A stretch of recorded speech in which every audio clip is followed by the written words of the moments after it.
This is day 2 of Lent, 40 days of changed.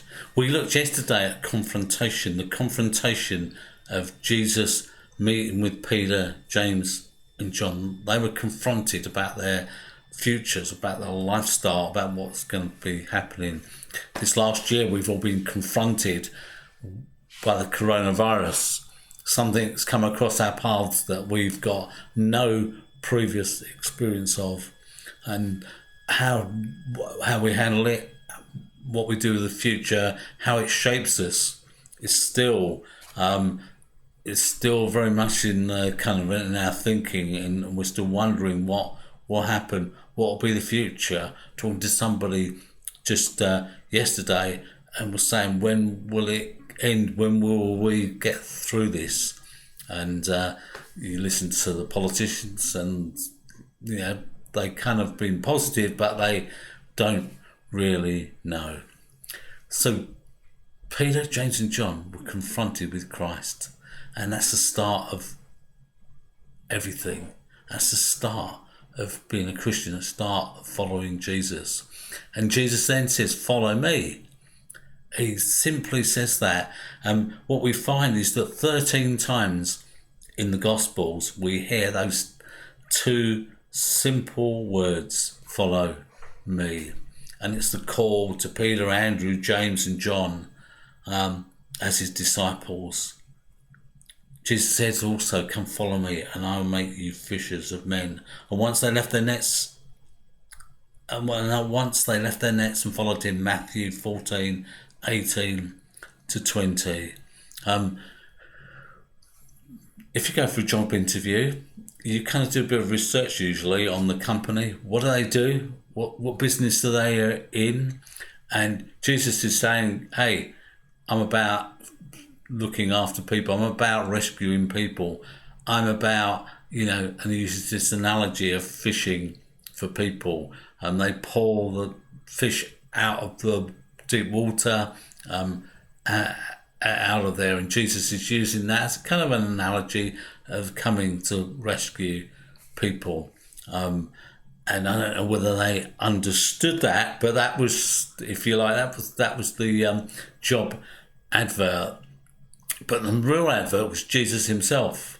They'd begun to see a little of who he was. They were pointed in the right direction. We mentioned yesterday by John the Baptist, who they had the utmost respect for, as did most of the people. But when they encountered Jesus, they saw this is somebody different. And Jesus says, "Come follow me," not just to kind of like boost my ego to make me feel good, but because I've got a job for you.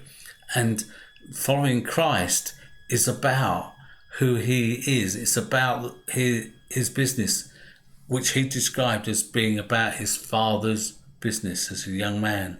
That's how he described it. So he calls Peter, and he calls him not to understand, not to go into a quiet room and to think about it, to prepare, not to go away and pray for days, but to follow. And if confrontation is first, this call to follow comes very closely with it. Jesus says, follow me, because it's in the following, it's in that journey that you discover who Jesus is.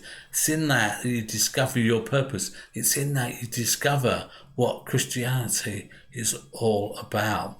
You can stand back and not see it, but coming close to Jesus, hearing him, seeing him, understanding what he's saying and doing, is how you learn what he's all about. So Jesus called him to follow. And that's the Christian's number one focus. That's any Christian's number one focus, is to follow Jesus. We might think there are other things, but actually our number one focus is to follow Jesus.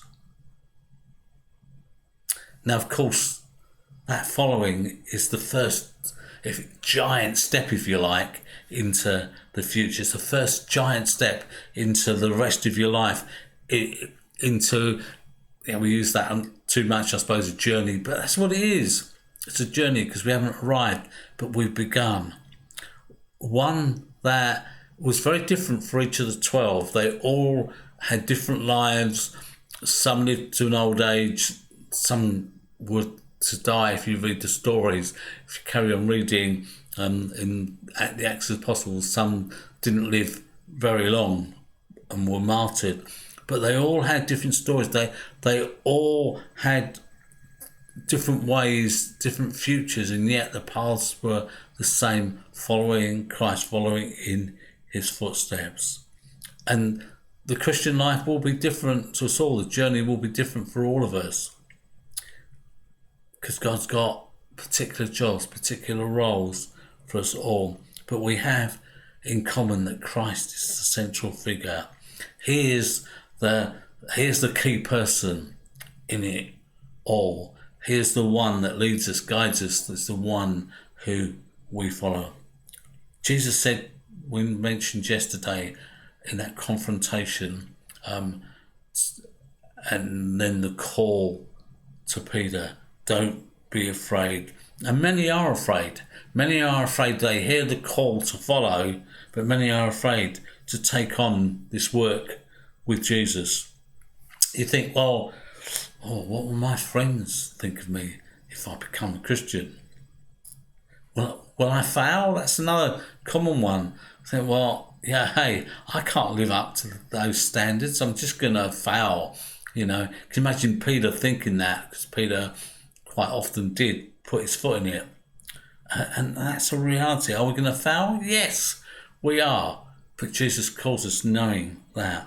We think, well, I'm just not good enough. Maybe we've got lots of questions, lots of things that are in our mind that we're not sure about. And then, of course, is Jesus really who he says he is? Now, it must have been in the back of their minds, you know, but they followed him. And the call really is there just to follow him. The call is to follow Christ, is to follow him as with everything that we have. Can we answer that call? Have you answered that call? My prayer is that you will answer that call over these 40 days, and that in that time that God will do a great work in your life. Have you heard the call to follow him? How do you and how will you respond?